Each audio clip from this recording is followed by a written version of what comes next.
with Public Accounts Committee the report that was prepared by the Controller and Auditor General. So I just want to draw everybody's attention to the following. The hearing is being filmed and streamed live. The recording and the transcript will be published afterwards on the States Assembly website. All electronic devices, including mobile phones, should be switched to silent.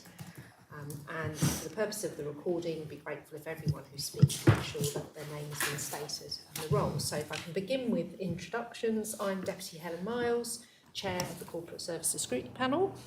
Deputy Jonathan Reynolds, member of the panel. Constable David Johnson, panel member. Deputy Nagardiner, Corporate Member, Chair of PAC. Deputy Alex Curtis, panel member. Deputy Max Andrews, panel member.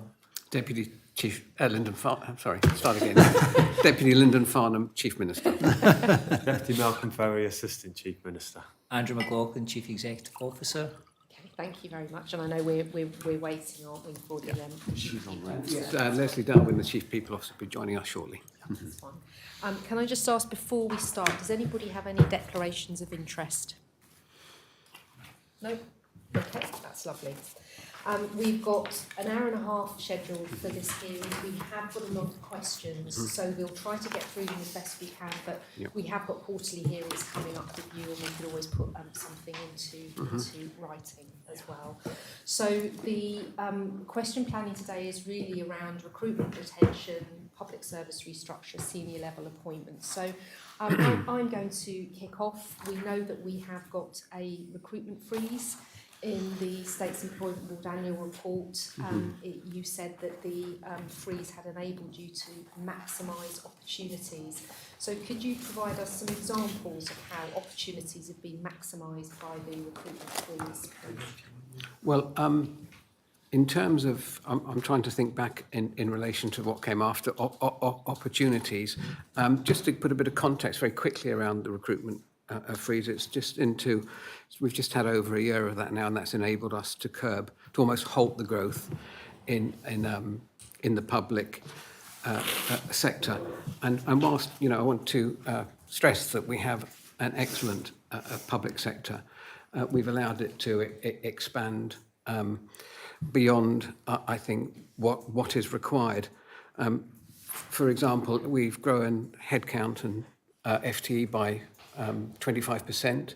The cost of running the islands increased by 50% in the last 5 years, and this is against a backdrop of in the private sector we haven't seen any growth. In fact, some of our big areas of the economy has seen employment numbers decrease. So governments continued to grow against a backdrop of almost flatlining in economic comparisons.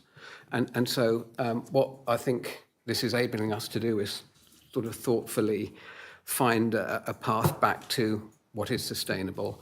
And I think the opportunities we have, and Malcolm, if you want, can just go into a bit more detail, is to make sure we're properly resourced at management level without that impacting on our frontline services. Yeah, and the opportunities for staff are the ability to grow our own. I think traditionally we've always gone out externally for consultants and perhaps relied too heavily on consultants. So there is far more programmes and opportunities to grow our own staff, give our staff those opportunities, and that's evidenced through the redeployment register. So staff have the ability to move around within the service and explore those opportunities and those career progression paths that will be good for their longer term goals. Can you tell us how many staff have been redeployed across the government? The numbers on the redeployment register are still fairly small, but what we have done, rather than if someone's come to the end of their contract or their job is going to be made redundant, then at least they have an opportunity to stay within the service, because onboarding and recruiting people is an expensive exercise.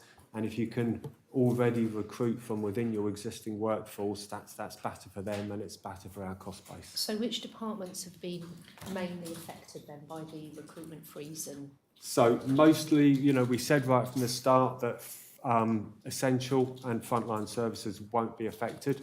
So it's mainly the back office function, and some of that comes around through streamlining and automating processes, and some of that is better use of technology, and that will continue going forwards.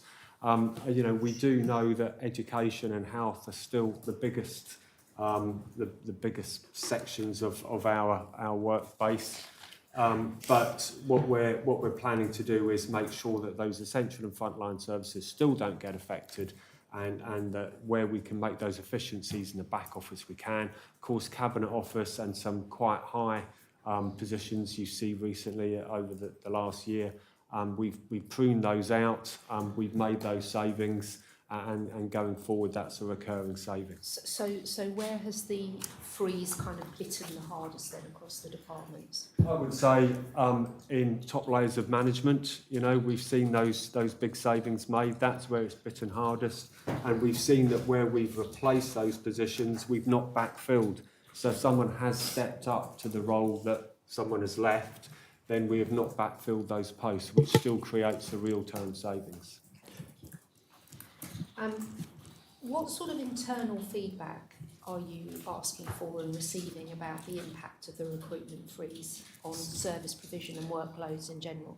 So we survey our staff through the Be Heard survey, and the overall feeling is that people are still proud to work for Government of Jersey.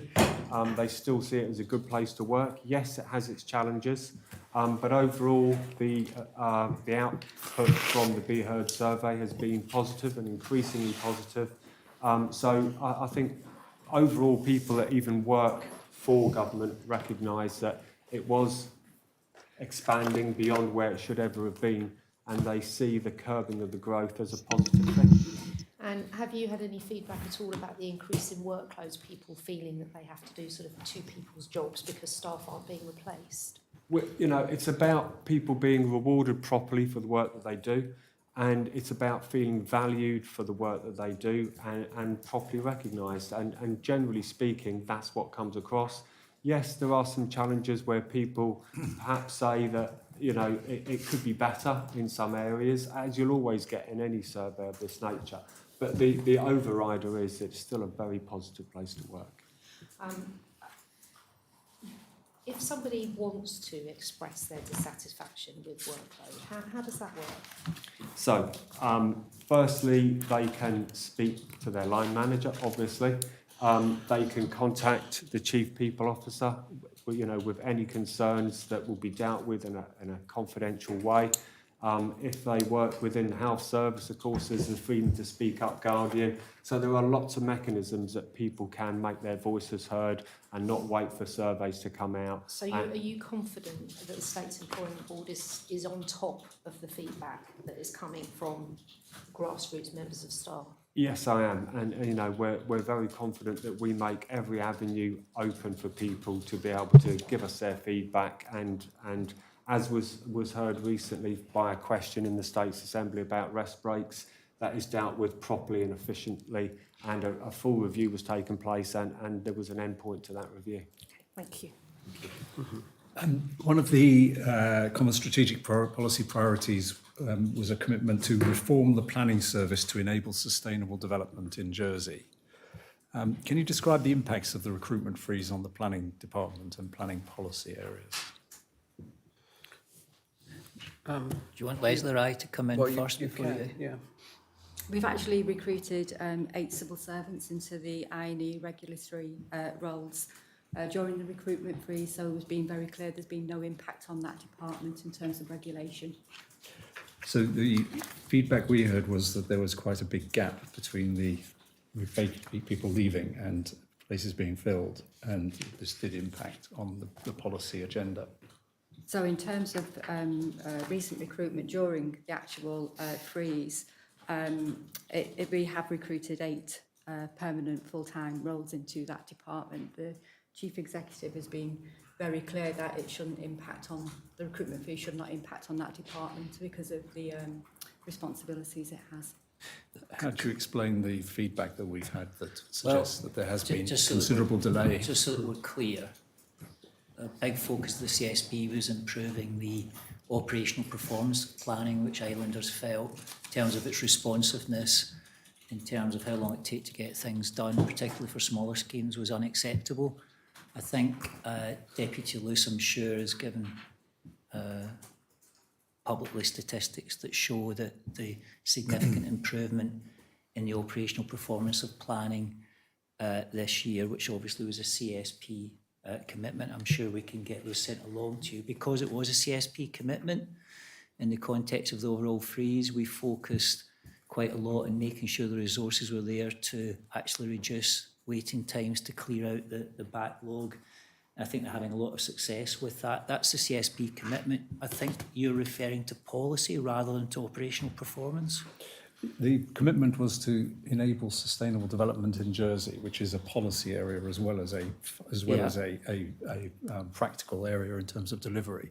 So yes, I wanted to address that point. And then with respect to that, again, I think if you look at the remarks from Deputy Luce, which I believe were public, he's been focused on, in particular, a consultation about the merits or otherwise of interventions in the island plan within the terms of government. He's been progressing, obviously, the wind farm project. So I have to say, I just don't recognise it. If you tell me where the feedback's coming from, I might be better able to answer you, but I don't recognise your feedback to me. Okay. Can you explain the rationale for extending the recruitment freeze to roles at grade 9 or above? Malcolm, to you. Yeah. So we wanted to give it a longer period of time. So as well as reduce it down to grade 9, we've also extended it to March 2026. We're already starting to see that, that the growth is being curbed, but we need to give it more time to do its work. And we're starting to see the early signs that it is working. We do need to extend that period of time to give it a better chance. So what data metrics did you use to sort of determine that the recruitment freeze should go down to grade 9? Yeah, we'll have that. I can help in terms of the feedback that we received from chief officers and others, was that in some departments they had not as many roles in terms of senior leaders and managers, so they wanted the ability to be able to look at all of the roles within the department, and it was based on that information and feedback that it was reduced to a grade 9. So chief officers came to you and said, we'd like to extend the freeze further Let's down have the some scale. options in terms of the recruitment freeze. Why do chief officers just choose not to recruit? Why do they need a freeze in place to help them? So in terms of the recruitment freeze, it was to curb the growth, especially in terms of the senior roles, and they just wanted some flexibility in terms of reducing the numbers or at a lower level rather than having to be at grade 11 and above. I'm still perplexed that they don't just choose not to recruit into those roles and needed a freeze to help them. Can I come at this stage? Leslie, we're perplexed as well, because if you don't do anything like that, the organisation just keeps evolving and it keeps growing, and it got into a pattern where we had 1,000 vacancies being advertised for, on top of the 25% increase in headcount that we've seen. It took the best part of a year for that recruitment freeze to really become effective, while governments actually changed the way that, the departments changed the way they were viewing things. They got into, in my view, they got into a process of, when they needed somebody or felt they needed somebody, just taking them on, and there was no real bars on that. And what we were beginning to see was, because the wage budgets were increasing exponentially, that was starting to put pressure on other areas of the budget. And that's why I think we've seen underinvestment in certain aspects of our infrastructure, public realm, and other areas. So the sole purpose of this recruitment freeze is actually just to stop the growth, and it's just beginning to work. How have you monitored, or are you monitoring the changes that have resulted from the recruitment freeze, and in particular, any problems that it might throw up? Well, yes, we have been monitoring. In fact, we've seen some of late we've seen the figures and the stats of that have been developing. And I think despite the growth in the public sector, I haven't been inundated, shall we say, with letters of congratulation from the public saying how fantastic the growth in the public sector is. We can really see the difference in our society. Because we simply cannot. If anything, it put pressure on frontline services, it put pressure on infrastructure, because we were seeing, as I said, to repeat, exponential growth in requests for payroll budgeting. So sorry, what was the what are you monitoring? So we've been monitoring just exactly where the growth was across grades. We've seen a lot of grade inflation actually coming in to play, and that's where we've been reducing numbers at lower levels. But the executive function has been sort of growing. Leslie, do you want to just pick up on that point? So in terms of monitoring, we look at all of the posts that are going to be advertised. So we look at those posts and see if there's anything that can be done differently. I was particularly interested in monitoring the changes that result from the recruitment freeze, not monitoring the growth part of it. So you've put the recruitment freeze in place. There could be problems that arise. How do you monitor the situation to make sure that problems don't arise? So our business partners work really closely with the senior leadership teams within the departments, and any issues that arise are discussed in those meetings. If there are issues, they're fed back to myself in terms of what that impact may be. So we have really good working relationships with the chief officers and those SLTs. So they go through their resource plans on a regular basis to see in terms of where those skills are needed and for the future roles that might be required, and if we can do something differently. So in terms of internships, apprenticeships, we're looking to actually just review what we do and see if we can do things differently, bring in apprentices in or new to careers, because that helps us in terms of the age profiling as well. So the panel's been made aware of a recent example involving a local primary school that was unable to replace a vacated learning support assistant role due to the recruitment freeze. So can you advise how you're ensuring that the recruitment freeze doesn't impact on frontline and essential roles, which may not be at the absolute front line?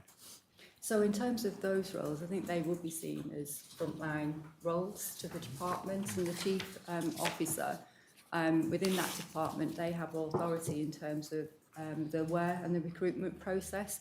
What I would say is that they are doing a review in those areas, so they may be looking at doing something differently as well in terms of inclusion. So I think there's a bigger picture in the round. I think if they are made aware that there is a concern regarding a particular role, then they would review that and action it appropriately. So you're confident that there's no situation where these problems can arise and there isn't a resolution? No, I think there's an escalation process. I think the specific example you've given sounds to me like a misunderstanding. That role would not have been affected by the recruitment freeze. It may well be being affected by the fact that the department is looking at the whole issue of inclusion and learning and development, but that's kind of within department issue rather than a macro issue. I think when we get feedback that the recruitment freeze is biting in a particular area and it may be unsustainable, and of course the whole point of a freeze is that it should throw up these examples where it bites, otherwise there's frankly no point to it. I think I can think of 3 of those so far this year where the services come forward and said that the recruitment freeze is giving them particular challenges, and we debate that out with the team itself, with Leslie's team, sometimes with the ELT, depending on the nature of it. But we have got an exceptions process for that, so if people feel that they do need an exception for whatever reason, then we've got an exceptions process, and I think that works. That works pretty well. Also, frankly, and this is really important, it gives us an opportunity to do 2 things which we weren't doing before. One is to actually use the resourcing team in people services properly, actually focus on the priority jobs we need to fill and not have them stretched all over the place. So if we find pinch points, we now have capacity in Leslie's team to say that is a real pinch point. We need to actually get that prioritised. The second thing it does is it allows us an opportunity to say, well, actually, this pinch point you've got can be addressed through secondment or transfers of colleagues from other areas of the service. It doesn't need to lead to recruitment. So it allows us those opportunities to have those discussions. In fact, we just had an example of that recently where on discussion we felt that the team in question wouldn't benefit from external recruitment. They would actually benefit from us finding colleagues from within other parts of the service and supporting them through a period. What were those? What were those 3 areas, and how did the discussion result in a conclusion that ultimately addressed a challenge? Well, I talk about the departments they're in rather than areas, because you're getting down to specific job roles here. So one was in the Department of the Economy from memory, one was in SIPES, and one was in Treasury. But the discussion, you've had a discussion, you've made a decision either to flex a policy, to learn from it. What were the learnings that each of those discussions led to? So I think in each area, these were areas that weren't CSP priorities or fell into the areas that were initially excluded. So we have to debate through the merits of prioritising them. In all 3 cases, this was the case. And secondly, to understand if that pinch point was occasioned by a sudden rise in turnover, 3 or 4 people leaving quickly, which is always very difficult to adjust to if you're running a service. In one case, that was potentially the issue, in fact, was resolved. In one case, it was just about finding colleagues from around the service and utilising a network. The final one was really a prioritisation call within Treasury, and I think this may have been debated here, I can't recall, but within Treasury they wanted additional resources because they felt there was an opportunity, broadly speaking, within the revenue area to gather more revenue, and they wanted to resource up for that, and we had to debate that out. In fact, I think we took that to Council of Ministers in that instance and flex the policy. And it was flexed. So it's pragmatic, yeah, it's flexed. I think Chief Minister, Special Education Need Team, which we'll call SEMET, would it be considered as a frontline? Yeah, I would believe so, yeah. So why the recruitment freeze was imposed on this team, and schools saying that they don't have support that SEMET provided because it was recruitment freeze on this team? Can anybody answer that? You can take that. So- Frontline educational staff are not They- bound by this recruitment freeze. So in terms of that shouldn't be the case, so I'd need to look There's into the that SEMET, specifically. Special Education. So the Need Team. Chief Officer in SIPES or the Minister have told you that SEMET was subject to recruitment freeze? I've heard it from the, not from the Chief Officer, but I know there is a recruitment freeze because schools don't receive service that SEMET provided as they don't have people as it's recruitment freeze. No, it's not This okay. message was delivered. ALOs, and when we say ALOs, let's talk about sort of the whole group. I'm not sure what the collective noun is for those that receive government money, taxpayers' money, is generally very, very good, and it's actually, in against the backdrop of what we're doing within government, to get how government has expanded and in relation to the rest of the economy and employment terms, I think it's reasonable to expect all those in receipt of taxpayers' money to look at their growth, restricting their growth appropriately as well. In relation to the Children's Commissioner, who receives a budget of in excess of £1 million, which when you compare to other jurisdictions like Wales, for example, I think it's about a similar sort of budget. So we believe the Children's Commissioner is well resourced, although there is, I think, a conversation pending, but I think the Children's Commissioner would like to look at expanding the service, but that's for I a think she debate yet said to come. when her report came out that she was questioning whether she could meet the statutory requirements imposed on her. Yeah. Well, I'd have to see the detail. I'd have to understand what her concerns are. We'd have to look at that. Before I move to my question, quick follow-up on your answer, Deputy Ferry. You said there are people who might do double job because people left, but they are rewarded. Mm-hmm. Does it mean that they received higher wages for doing more work. I understand. Yeah, so if someone steps up to that role because someone has left, then the role that they've come from has not been backfilled. So there's still a saving because the role where they very often come from is a step down from the role that they're fulfilling, but there's still a saving because we backfilled and then not backfilled to that post. I think the example that we were giving over the learning support assistant was actually one of the learning support assistants had left.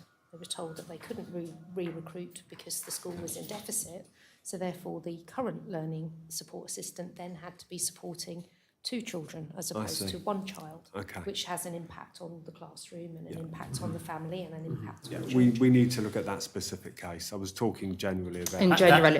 That But- example's got no relationship with the recruitment freeze No. for the avoidance of No, doubt. it doesn't. That's about the education budget, presumably, and what's happening in schools. But But that's, again, you've said about this makes people are blaming the recruitment.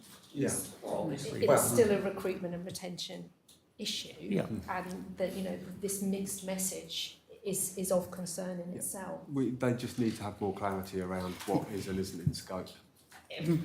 What I try to pick up, because thank you, and one of the things, if people doing more job, they started to have their wages is the higher grade. This can explain, what can explain a growth by 76 million wage bill between 23 and 24? Yeah, so that was before what we started to put in place. So No, it was 24. The recruitment It's the freeze. pay- 76 the pay million increase in with that. terms of the 8%. Fair enough, Yeah. 10%. It's the pay increase. So the wages bill started to be It's pure 76 million more. Okay. Now, going to the SNEG report, I'm not sure who would be answering, but let's start with Chief Minister. Control and Auditor General Report. The main government recruitment policy is acknowledged to be out of date. Last time it was updated 2019. Government working on update. Can you please update the panel about the status of the updates for overarching recruitment policy? Yeah. Yes, please. It was published in March 2025. It's on our Gov. So when we were being audited, the Chief Internal Auditor was aware that it was being developed, and we'd gone out to significant consultation. We'd looked at UK best practice. We've incorporated a number of policies to make it easier for our line managers in terms of when they're recruiting, because we used to have lots of different policies. So they've all been incorporated. But yes, it's on It's published, our Gov, it's published.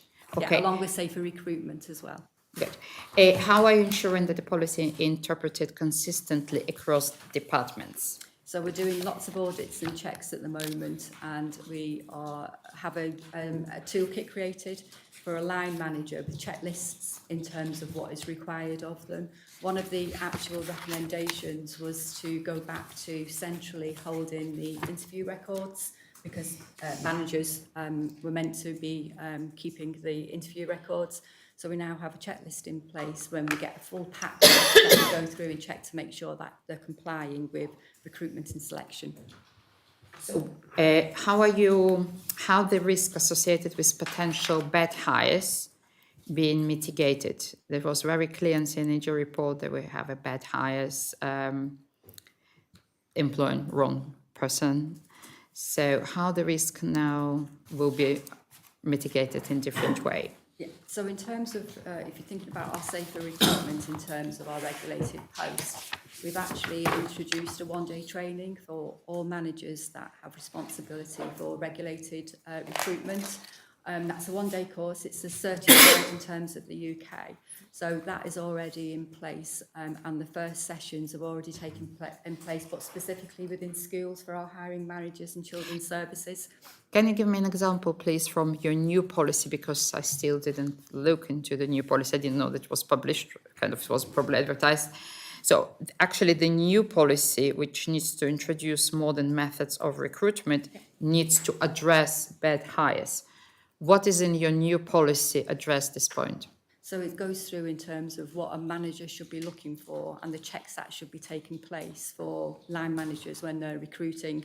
So in terms of the CV that they review, looking to make sure that all of the employment dates are within the policy. So there's numerous examples of what a recruiting manager is meant to check in terms of qualifications. So when they arrive for interview, the recruiter manager, has to check in terms of the qualifications that they're certified. So there are numerous checks and balances in place at the moment in terms of bad hires, and specifically if we've got concerns during any employment checks. So we're doing more in terms of employment checks as well. So how, for example, it's in CNAG report, it's a very clear example when CNAG asked the PACs for recruitment from HCS, it was HCS then, and it only 10, so basically 10 out of 13 PACs requested for review were not able to be really provide. So we're talking about a report that was published recently. How you ensure that actually you produce the PACs, but the department have this in place, because only 3 available out of 13 samples, it's really low. And that's why we put the toolkit in place for recruiting managers in terms of the checklist. So they have to provide those full packs back to us within HR, so that they are saved on a file, and we do the checks that everything is being reviewed and is consistent. So that's what we put in place. Do you monitor? Because it's really difficult work. How often do you monitor, and what accountability? Would it be part of the chief officer performance assessment, for example? So we'll be providing updates to the State's Employment Board in terms of the packs that are returned, so in terms of how many recruitments and then how many packs have been returned. And if we've got a department that isn't doing that, then that will be highlighted prior to. We won't be waiting for the State's Employment Board, we'll actually be progressing with the chief officers. So we have those processes that are being developed, but the checklist is already in place. Okay, thank you. Please, can you provide time frame for the development, consultation and implementation of updates to the organizational rewards and benefit policy? So we have a report that's due to go to the State's Employment Board. I think it's at the end of June in terms of the recruitment and retention allowances. We've done quite a bit, so if you go into our careers portal on gov.je, you'll be able to see rewards. So when somebody's actually looking to join us or to seeing if they want to progress with an application, we've got our reward in terms of on the careers portal, so they see it very early on at the recruitment stage, and that was updated I think in March, April this year. So it's very clear in terms of what the rewards are when joining government, and it goes into detail about pension, annual leave, what's available. How you ensure consistent policy applied to provision of government accommodation for employees? That is more difficult. Being honest, it is more difficult. So we have an accommodation team, but we also have accommodation within health and SIPes as well when we're allocating. What we are doing though is having lots of checks and balances and what can be provided. And if we do see that anybody's been providing with anything inconsistently, we are raising that, and there is an exception process that needs to be followed. How will you ensure that current application that you don't have a fair distribution of accommodation between different employees? How you ensure this will not affect staff morale negatively? We've actually got more accommodation at the moment that's vacant. So the issues that we had 2-3 years ago are no longer relevant. But somebody does receive, somebody doesn't receive. We are talking about inconsistency with allocation recommendation. Interestingly enough, this is kind of what's your view, Chief Minister. Recommendation 11 from the CNAG to ensure that consistent policy apply for government provision of accommodation. And these recommendations was not agreed.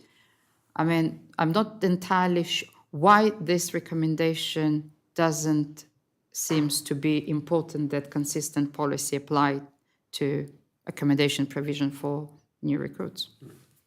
Well, I think one of the things we're looking at, and we're recognising when we look at regeneration plans for the future, is the need for better quality, more consistency among our state of providing staff accommodation. That's something we're going to have to address into the future. Without the recommendation and seeing the rationale and the context, I can't explain.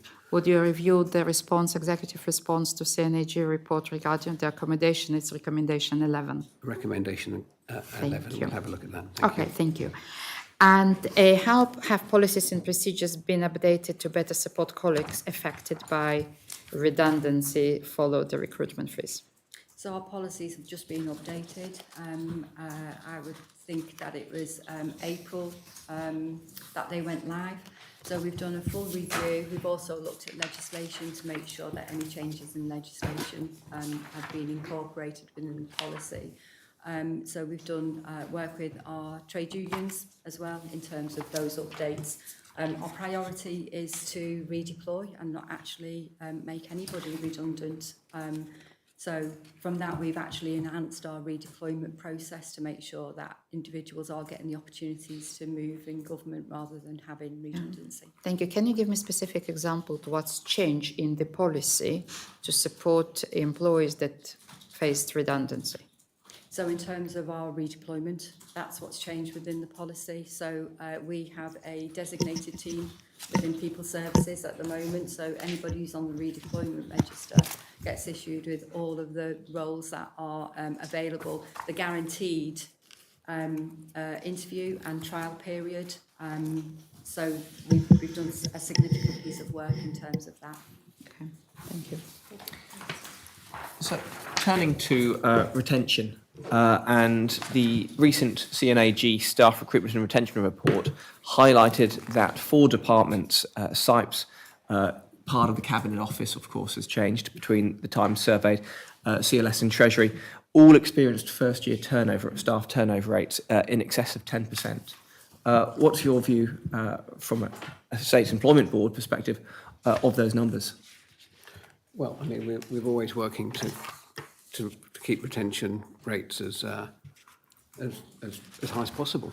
In actual fact, the attrition rate is significantly lower. We have, I think, the lowest number of staff vacancies that I can remember in my 25 long years as a statesman, something like 0.8, Leslie, if that's correct. I mean, they've been as high as 5, 6, 7%. So the freeze on recruitment has actually meant we've been filling up a lot of the vacancies. In relation to the specific question, perhaps Leslie can put a bit more context around exactly and why it's happening in those departments, why the level is slightly higher. So in terms of SIPES, our total headcount is 2,941. Total new starters on a permanent contract were 304. The percentage of total workforce affected was 0.65% in terms of those.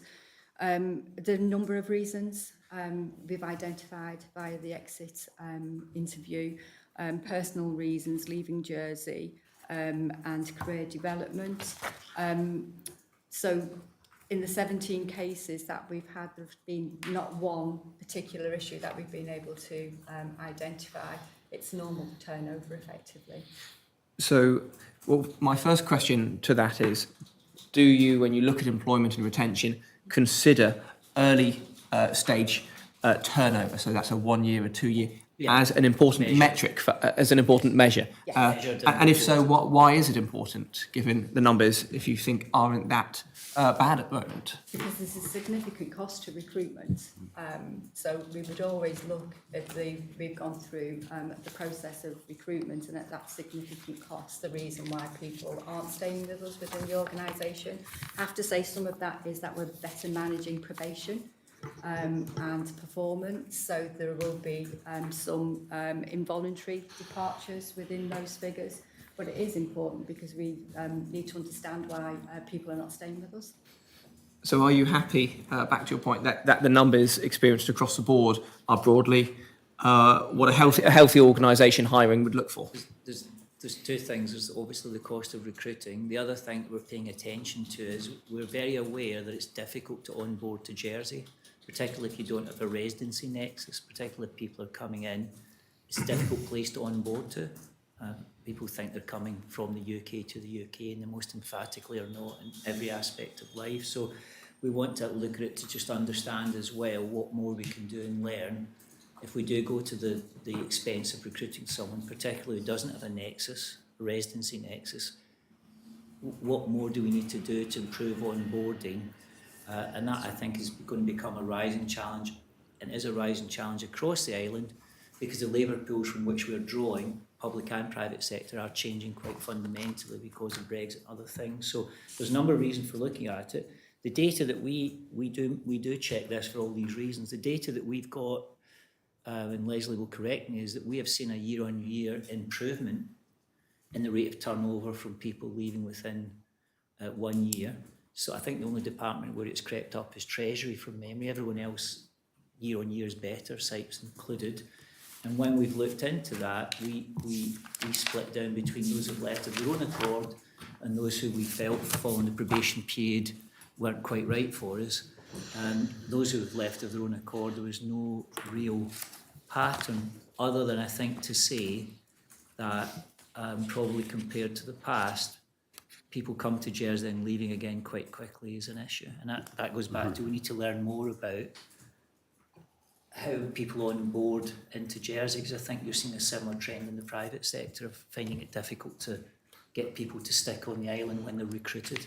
So it felt that there isn't much of a pattern, except the prevailing reason beyond the noises, perhaps those coming to Jersey and that this being their first job, and ultimately it being a cause for them to ultimately adoption of Jersey being. The main pattern we're seeing is a year-on-year reduction. Okay. So it's an improvement, if you like. But within that, we are just concerned not just about the cost, but we're concerned about what else we need to do. You know, we have got examples in health, obviously, of people coming from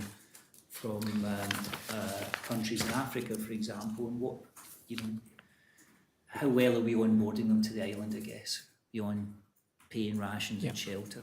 Okay. Looking to health, we note that the level of highly disengaged respondents in the Be Heard survey remained at the same level in 2023 and 2024. Given that non-movement, can you describe the steps being taken to address staff engagement, especially, as I say, within HCS, but to an extent, the workforce more generally? Yeah. So in terms of health, they have their own engagement team that work within health, and they do lots of work in terms of how they're engaging with the workforce. So from that point of view, the Be Heard survey did show a steady improvement in the survey performance. They have hard to reach to areas, specifically with those who don't have access to devices. So what we've been doing a lot of work there in terms of making sure that they are included in how we engage with staff. And that's within I&E as well, in terms of they've got manual workers and don't necessarily have access to all of the information. We make sure that they do via pay slips, for instance. We put notification on pay slips. If we're doing anything new, we've got newsletters. So they do a lot of work outside of our normal processes in terms of our Gov. Okay, and when you're collecting data, in particular, for example, Be Heard, how are you using that information beyond just analysis? And can you give any examples of where the data collected through these large organisational surveys actually delivers a change? So in terms of, I can give you an example within Children's Services. So the team who work for the engagements, they're actually working within our residential areas to engage with all staff there, because we did recognise that further work needed to be done in those areas, and a chief social worker has been really key in terms of asking for that work to happen. So we've had teams go in and work with all of our residential areas, including residential childcare officers, where we have seen some changes in recruitment. So it's just progressing within those areas. Given the scale of data collected through Be Heard, how does the SEB then track a decision made on the back of evidence and then kind of calibrate or measure its success when the next be heard? Is it clear? Have you got the right procedures in place so that when the next be heard is done, you can measure the efficacy of a decision taken from the last be heard, or does it get lost somewhat within the mix of cultural changes? All departments have a plan in terms of the feedback that they receive from the Be Heard survey. So every single department has to have a plan about how they engage further and actually work in identifying what the issues and concerns are, and then having plans in place so that they can go out further and engage with those particular areas. So every single department has a plan from the Be Heard survey.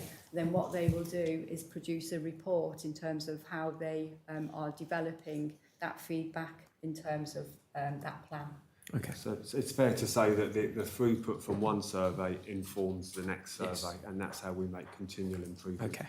But there is a link back to subsequent repeat surveys of the same nature to measure the efficacy, not just from we've done another survey which is slightly different. And Time on time. Yeah. departments. Okay. Great. Some teams, if That's- they're focusing on a particular issue, can also do a pulse survey, what's called a pulse survey, so they can, Yeah. between the major surveys, they can do a Okay. smaller survey. Great. Just to jump to that. Yeah. Could you provide an update on the government's approach to workplace bullying and harassment? Yeah. So as a result of the review that was done by HR Lounge, they made some further recommendations. So we have an action plan in terms of implementing those recommendations, or the recommendations that we accepted. We've done significant work in terms of our policies and procedures, in terms of those recommendations, and that remains ongoing. We've introduced more investigators, but our priority is restorative practice. Whenever the recommendations are, you know, we don't want people to have to go through a process in terms of bullying and harassment. It's much better for the departments and the individuals if it's restorative practice. So in terms of mediation, facilitated meetings. So we've put more emphasis on terms of restorative practice. Okay. Thank you. David, can I move you on to your questions, please? Yes. This relates to exit interviews, which follows the same theme in a way. The panel's 2024 People and Culture Follow-up revenue highlighted a decline in exit interviews participation since 2021. Can you please update the panel on the steps being taken to encourage greater participation in that process? Yeah. So what we did was we launched a new exit survey in February of 2025. And I think traditionally in the past, the way exit interviews were conducted was they tended to be one-to-one with the line manager. So what we've introduced is an online portal where people can go onto that. There's the ability to have free text, and it's a more anonymous, if you like. They can do it completely anonymously if they wish, or they can sign up to it, and then further investigation is taken off the back of those.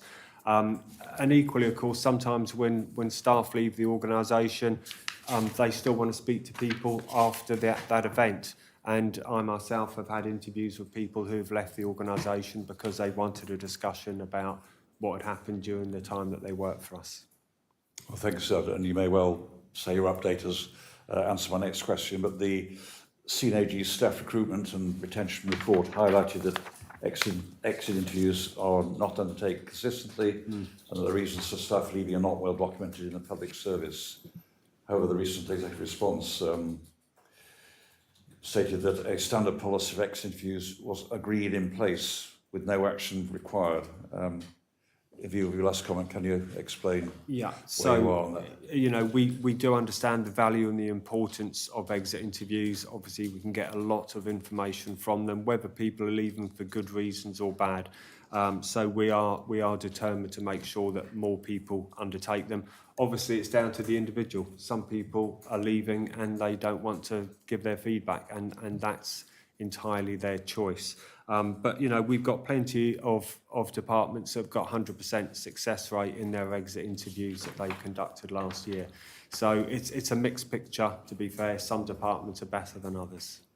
Okay, and how are you ensuring that the reasons for staff leaving the public service are properly recorded and monitored? Yeah, so particularly with the online portal, we can get really good data from that, but also when they're conducted face-to-face, we make sure that we bring all that data together from the individual line managers, and we look at that data and see what themes are arising and what issues can be resolved.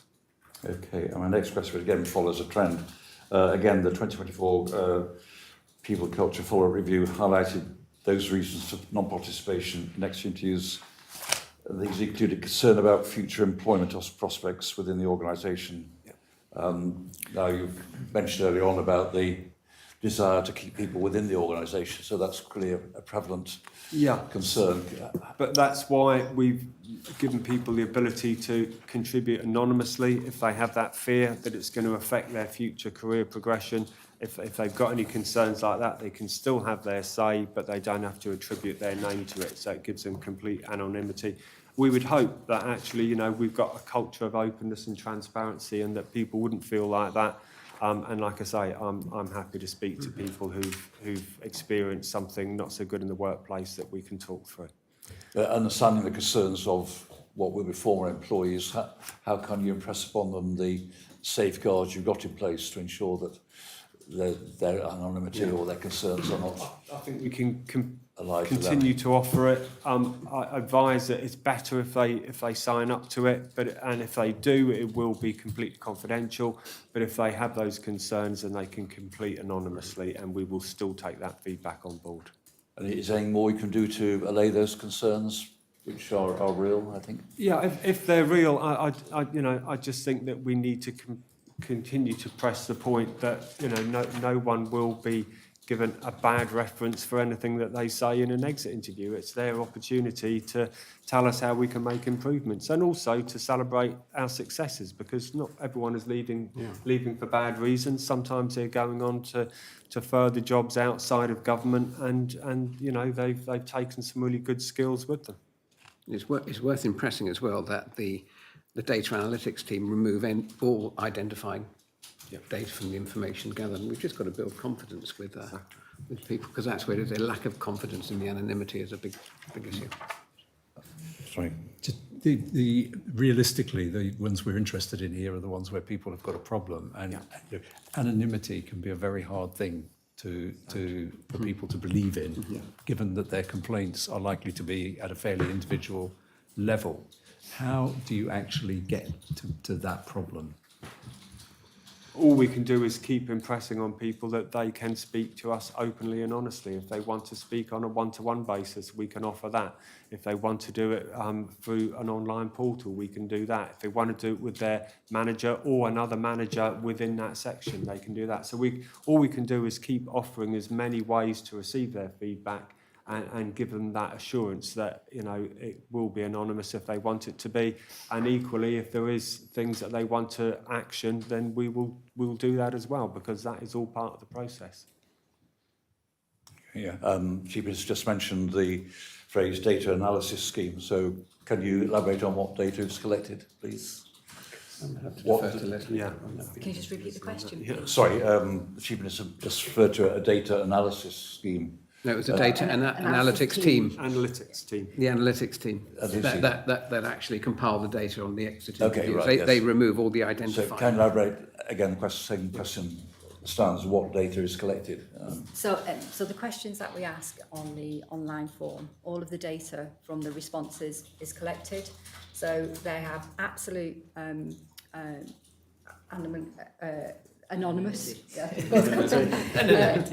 So they are anonymous unless the individual wants to put their name in and have contact from somebody afterwards. So from that point of view, that happens. The team also look to see if there's anything there that could make somebody identifiable, and they would redact that information in terms of looking at that. What I do have is all of the heads of service within people services and the business partners from the departments. They look at that exit interview to see if there are any themes in their departments. So I'm sure that people will be able to see that we've gone in where we have identified themes to see exactly what is happening and make sure that we put measures in place to resolve any issues. Individuals also can raise any issues or concerns they've got through our NAVEX system, and again, that's completely anonymous. So there are a number of different options available to individuals if they've got any concerns that we have in place. I think it's also worth pointing out quickly at the point of completion, there's a link to direct the staff member to grievance and whistleblowing policies, and they're signposted in the right way after the completion of the survey. So they can follow that route as well to express any concerns. A more general question, are you able to provide more information about the main reasons for staff leaving the organisation? Is there a trend? Lots of different reasons. So leaving Jersey, other alternative employment. It could be moving to a different department within government, because our transferees also get the option to do the exit interview. So if you've got somebody leaving health, for instance, moving to SIPES. So various reasons, no specific one identified. Okay, and the final question, sorry, is are there any further improvements you can make to the system to encourage this? It is voluntary, so... Yeah, it is voluntary. I mean, in the original contracts of employment, could some, not vague reference, but some reference be made to the fact that they will be encouraged to take part and have some confirmation there that anonymity will be respected? Would that help? Yeah, I think, you know, anyone needs to have that assurance that it's a voluntary thing. But I think it's the way that we frame it. So, you know, why do we do exit interviews? We do exit interviews to improve the service. So if they're playing a small part in that, then, yeah, it just needs to be reiterated at every point where people realise they're going to leave and move on. Okay, thank you. I'm going to hand you to the Deputy Thank you. Director. I'll pick up on early in careers. I'm completely aware that during the last 2 years, 23-24, government done a lot to develop early in careers, and we did have 70 interns. We most struggle with apprenticeship, because from 50 opportunities, we only had 17 apprentices during the last year. How potential barriers that were highlighted in CNAG report, including staffing, budget, resources, supervision? I understand this is our reluctance from the department because they're not sure how they will be funded to take apprentices, is mitigated. So I think departments should be identifying any traineeships in terms of when we have people coming into early in careers, they should be developed. So ideally what you would want to see is departments setting aside budgets for apprenticeships. That would be how you would normally do that. So, but who is helping? But the budget, we know that health and SIPES, where we need people, and infrastructure, they're all experiencing, they all overspent last year. There's overspent from their budget.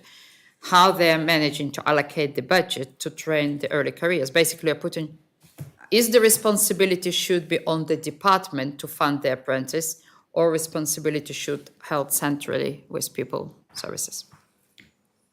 so ideally you'd want it centrally. So what are you doing about it? So I think it will form part of any. We do have a paper going to the State's Employment Board in terms of the changing it from apprenticeships to traineeships, moving forward, and suggesting that there is a central budget for these areas. So specifically, if you're thinking about teaching assistants, and we've got the progression now to teachers, whilst they have budget for that, ideally you'd want to see a central area of budget. In terms of engineers, so one of the issues that we have is engineers. So you've got your health community service, you've got your I&E, and one of the issues is the support that they receive in terms of those apprenticeships, so the mentoring, coaching, progression. So there's a lot to actually consider, and we are in the process of reviewing that in its totality. Okay, thank you. No, it's helpful. And the recommendation 14 was accepted. And can you please confirm when the time frame for the presentation of strategy for development in early in careers initiative will be finalised? Hoping for that to go to the State's Employment Board in August. in August, so we could see this finalised by September 25. Okay, thank you. Good, thank you. Deputy Andrews. Okay, thank you very much, Chair.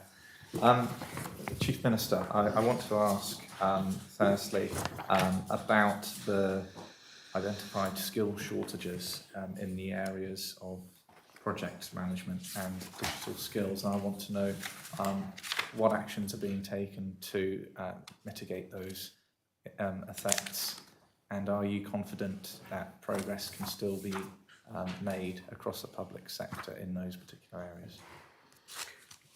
Which sectors? Sorry. So it's in particular with project management and digital skills. I'm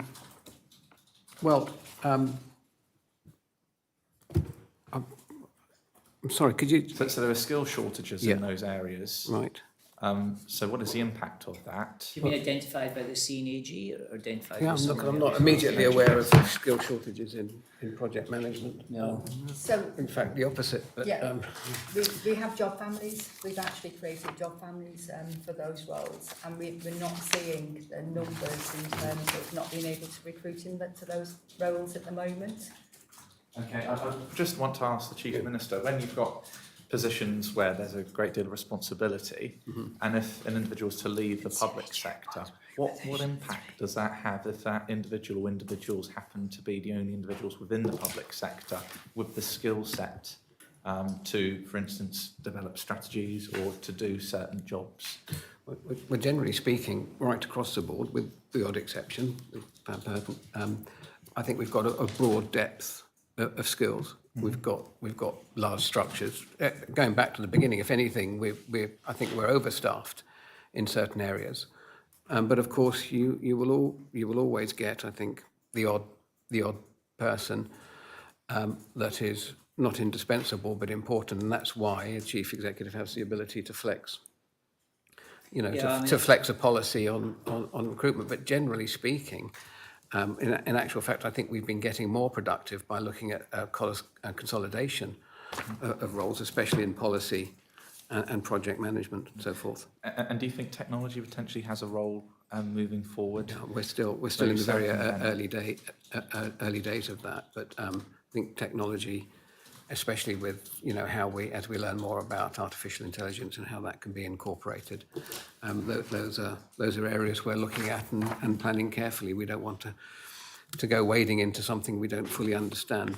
But yes, in actual fact, there is some evidence in some departments of technology actually making us more productive, and you've seen that when you look at figures of the grade inflation, the lower grades are reducing because in some instances technology has reduced the requirement.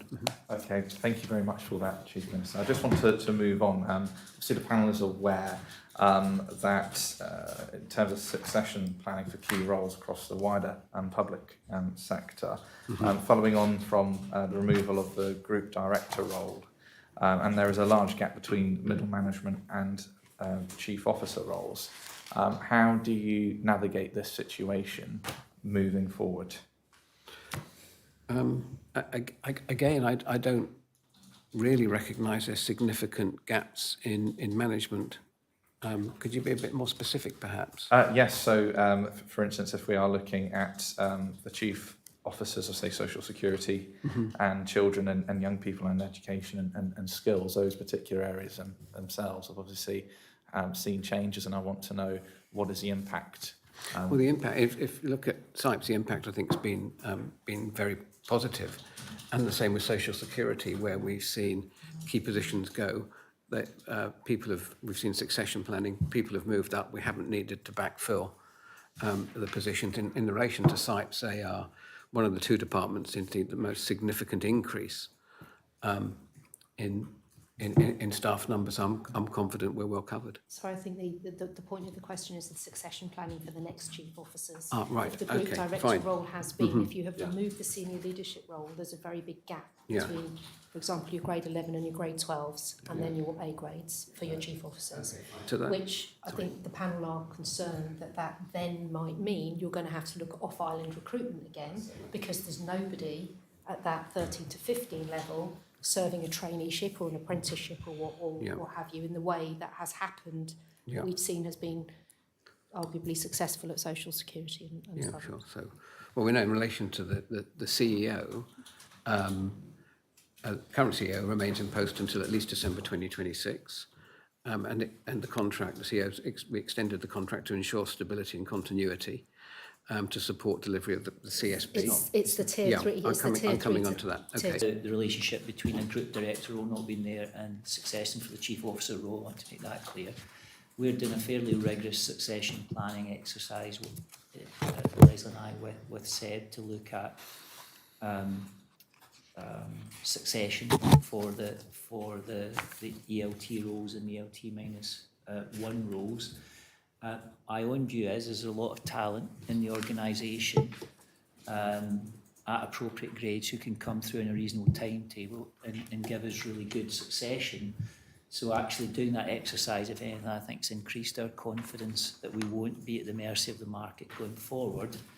I do think, and I say it gently, from looking at the recent history of the organisation, you appear to have got very senior very quickly with no obvious benefit in terms of productivity or governance from my perspective. You've got, I forgot what these roles are called. Are they called assistant director roles? And also Associate director. Associate director roles, you know, are in fashion in recent years and so forth. So I think we, as we've been very clear all along, we need to prune at the top, and then we need to feed the talent. And it needs opportunity, but it also needs development plan. And the exercise we're doing with SEB is to understand what's underneath us and where we should be making investment to bring people through. So my concerns about succession are so close to zero, I'm going to call them zero. Okay, thank you. This is a question about centralisation of HR functions, and evidence gathered during the 2024 People and Culture follow-up review indicated a need for the target operating model where HR and other functions are held centrally to be subject to review and revision. Can you provide an update on the extent to which government functions, including HR, continue to be managed centrally, and what the sort of overarching strategy is there? Yeah, or Leslie. So we've got a hub and spoke model, and that obviously feeds out from the centre.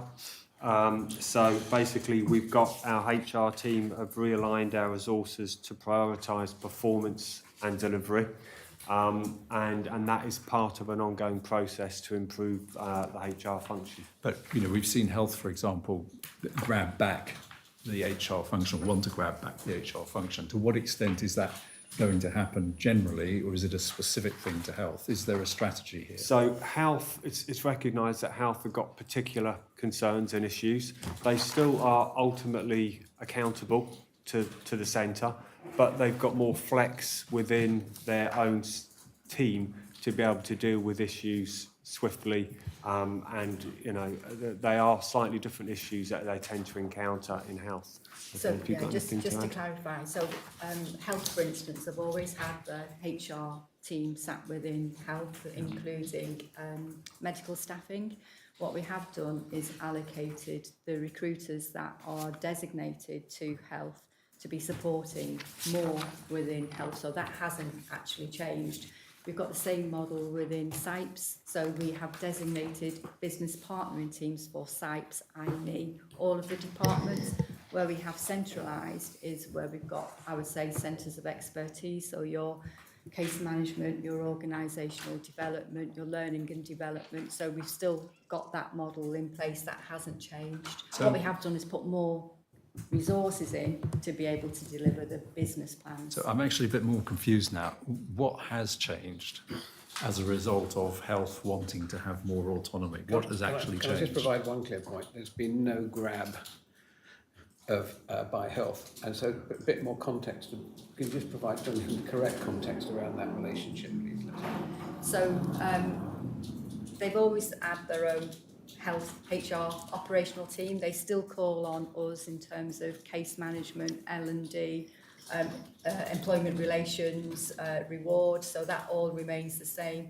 The only difference is the recruitment team in terms of people operations allocated to health, so it can specifically work on nursing and consultant recruitment, so those areas. And are they sat in health, or are they sat centrally? they're centrally at the moment, but they will sit between health and us continuously. So they have the option to work flexibly. So, but the idea is that they will sit within health to be able to support in those recruitment areas. Okay. And that's a one-off just for health? At the moment, because of the significant changes in terms of nurse recruitment, consultant recruitment. So we don't have any vacancies within nursing, but our priority is to do consultancy. But Consultants? it's fair to say, Leslie, this thing that you're zeroing in on predates the current minister in thinking about the strategy for health. We arrived at a situation under the last government where we had a recruitment crisis in the health service. And we had a lot of people saying that one of the potential factors in the recruitment crisis was the way the People Hub at that time was operating in terms of its ability to focus on health. So before we get into any new health strategies, we resolved that we had to strip out all the vacancies and take the pressure off the People Hub full stop. We also resolved in health, and you could make the case in some areas as well, that it's so functionally specialist, it doesn't lend itself to as well to the People Hub model, certainly for some roles. And we kind of took the decision that even though the functional line is still with Leslie, that we should try and get that bespoke resource closer to the service to see if it made a difference in recruitment, particularly when you're dealing with specialist agencies, specialist headhunters, contacts in the UK. So that's the kind of road we've been on. That maybe has given people some comfort that there might be merit in that being hardwired into future model, I don't know. But one thing predates the other, and it's important to remember that. Yeah. No, it wasn't a question about politics, it was just trying to understand, the direction of travel, and in particular, how specific this is to health, and whether there is a strategy to devolve more HR services to departments. And I think that's a bigger organisational design question, which I don't think we'll be tackling this year, but always Jersey has had these two polar things going on between departmentalism and pluralism and the culture of that versus the sort of one gov thing, and maybe we should go centre of excellence model. And it's kind of oscillated between the two. And maybe that's where it will always be. But we need to explore that in a bit more detail. That's good to hear, actually, that there is that flexibility, because one size hasn't fit all at all, has it? We've seen some significant issues with that. Precisely. Just driving down that road. To our detriment in the past, It's not pragmatic if you go one way or the other. Thank you. I've got two operational questions, and I will be brief. Given we're talking about what is organisational design, looking at departmental business plans and delivery models, given there is inherent change occurring, what are you doing to ensure that departmental workforce plans contain the correct data about staffing levels, including numbers, types, and that they're up to date?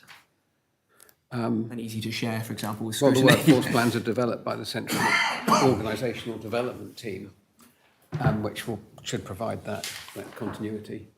Leslie, do you want to add? Yeah, so the departments are responsible for having them in place. The organisational development team support them on a regular basis in terms of making sure that they are up to date and relevant and that they have the correct data. So there should be no reason why they couldn't be shared.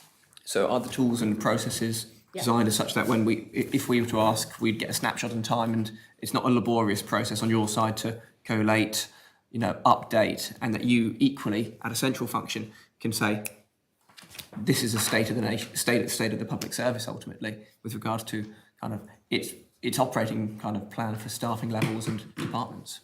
So in terms of staffing levels, yes, absolutely, we can do a snapshot in time of where that is. What I would say is in terms of the business plans and how they fit, they are reviewed on a regular basis, so there may be a lapse in time there. But from a staffing model point of view, yes, we could get that information. Very quickly, the Our People strategy states that work to develop and deliver a digital training development programme will take place in 2025. What's the status of this work stream? So could you just repeat that question? The Our people strategy states that work to develop and deliver a digital training development programme will take place in 2025. And so we're halfway through the year. What's the status? The status is that the L&D team are working with digital service in terms of developing that moving forward. So I think we recognise that we need more skills in terms of SAP. So that's all being progressed with the Chief Officer for Digital Services and the L&D team. Yeah, I think it will feature in his strategy discussion that he's promised to have mid-year. I can't remember it's here or at one of the other scrutiny panels. Yeah, it would probably be us actually for digital. I had some questions about leadership development, but we can pick that up with the Chief Minister at our next quarterly hearing, because I'm just conscious we've got 10 minutes left. So if I can hand you over to Deputy Gardner, who's going to ask her Something else, yeah. Yep. One of the questions, and this is Chief Minister to yourself, and CNAG report key findings 8, a key barrier to develop and finalize strategic workforce plan in a number of core service delivery is the lack of strategies and visions for the operational delivery model for the services, acute clinical, adult social care at the time of the fieldwork. What CNAG is saying, you don't have strategy and vision for operational delivery model, and this is the reason that these areas cannot deliver strategic workforce plan. What you are doing about it? Well, I mean, we've just talked about, the departmental workforce plans and. But they cannot deliver because we don't have strategic vision for operational delivery model. So I'm not sure I really recognise that. Andrew, can you help me out This is in there? relation to health and children's services, did you say? I mean, CNAG examine acute clinical services, adult social care. Yeah, sorry. So I think in the two areas that you mentioned, I think those were fair observations when they were made. In respect to children's services, a strategy has been developed and taken through governance. With respect to health, obviously, we discussed this before in another place. It doesn't seem to make sense to try and progress a strategic workforce plan ahead of the strategy, which Deputy Binney is bringing to So when do we Assembly expect later to this see year. strategic workforce for the health? I think you'd expect to see it following the strategy and as a compendium to the strategy, but I think, as we've discussed before, the strategy's been worked up under consultation. It's got to pass through Council of Ministers on its way to the Assembly. And the timetable is the one that I've set out previously, and I think the Minister has as well. Okay, so I understand that Yeah. until then we will see the locums.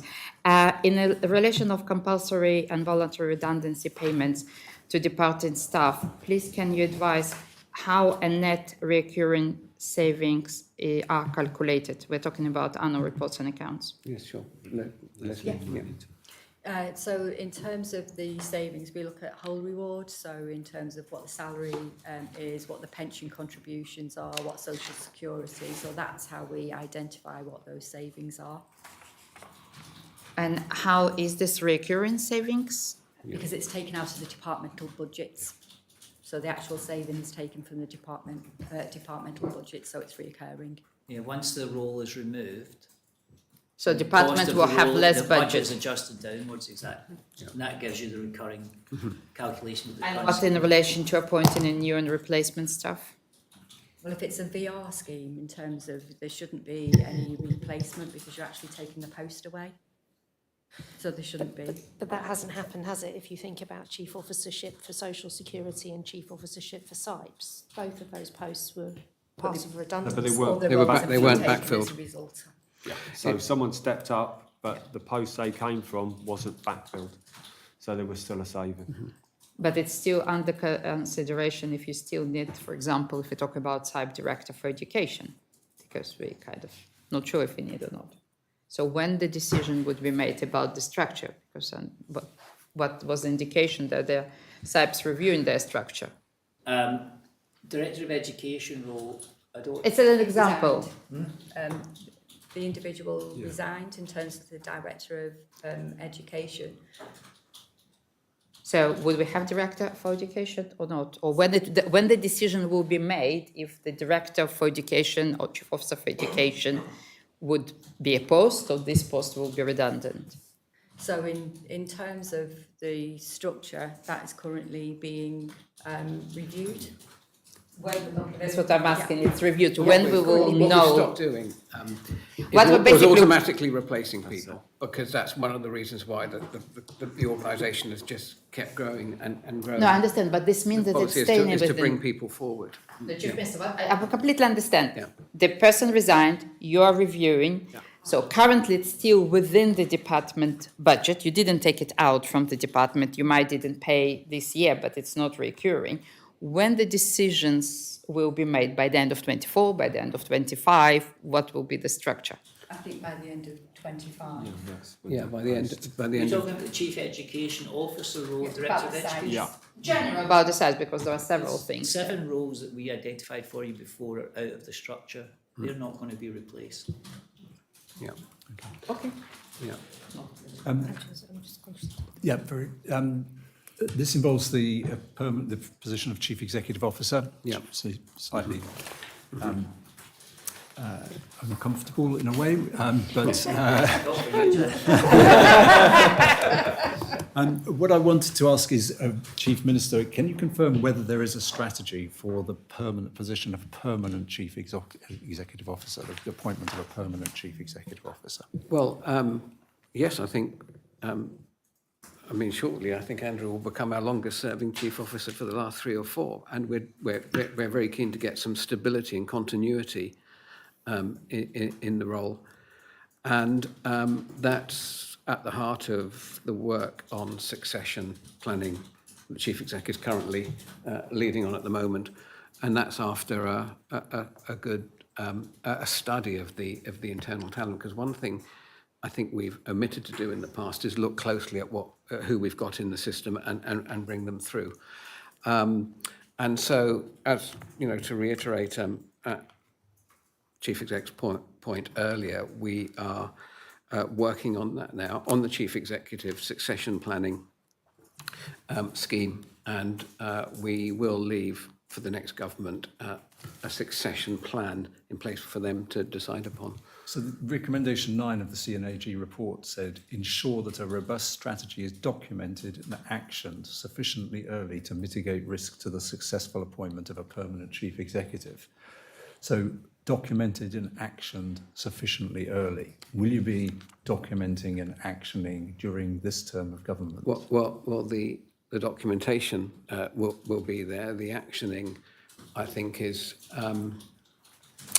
that might transition the two. But we're in that position of whether we. I don't know whether I think that's your Andrew is question. going to. Yeah. That's your question is yes. So it's part Okay, of my thanks. objectives to make sure that we have rigorous succession planning in place for ELT, including CEO. Obviously, I'm doing that in concert with the Vice Chair of SEV and with Leslie. We're going through a rigorous process because the whole point of me in the current contract was stability and continuity, particularly for this term of government and the CSP and everything that goes with it. One of the objectives within that was to make sure that there was a rigorous succession plan in place.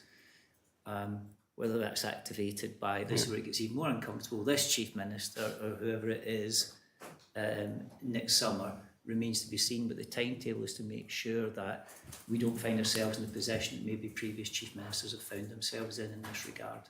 So that action will absolutely be there, no question. I think the point that sits behind this is that the current CEO has obviously been appointed on a fixed term basis. We could be looking at a permanent appointment, and those two things are different. You appoint people differently into those two things. You ask different questions about long-term strategy and so on.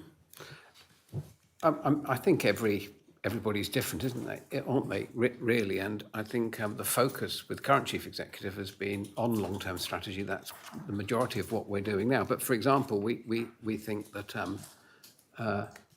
that it's important that internal leaders can compete against external candidates. The previous, I think, 2 of the 4, I'm trying to, without entering into the names, were permanent appointments. But the one for the current one, we didn't foresee what happened. It was a resignation for whatever reason. The same before, sometimes they just don't work out. And actually, when that happens, they're very, very expensive. It's a very expensive process. So actually, whilst we're thinking about how we're reorganising things, how the current chief exec with the succession planning in place, I think it's absolutely sensible to have the current format where there's an end date with an option to continue if that's deemed Chief, I would like to pick up a statement about strategic vision. Mm-hmm. Answering my question in February, what Chief Executive plans for 25 about restructure and changes within the civil servant, what your vision of the civil servant. Mm-hmm. And I completely respect the answer because I think the answer was correct. I said, there is no current plan for HAS. I do not really have a mandate for significant reorganization, restructure of the civil service.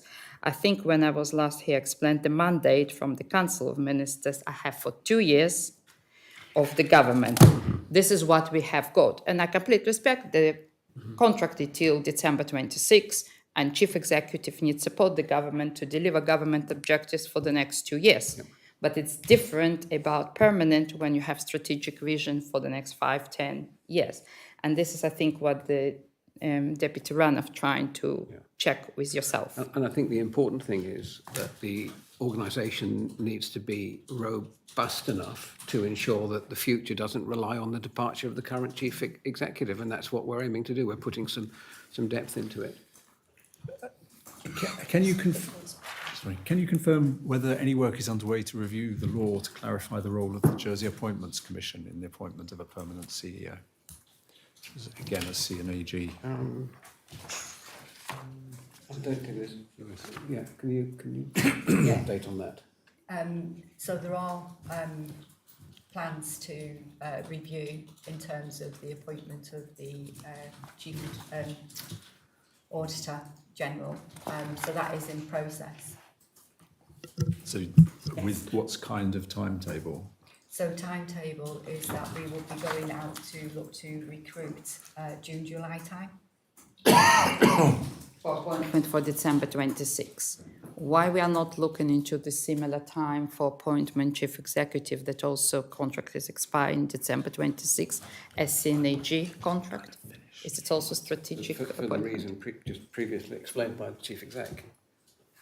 We've got succession planning in place. It's a completely. Is it succession or recruitment?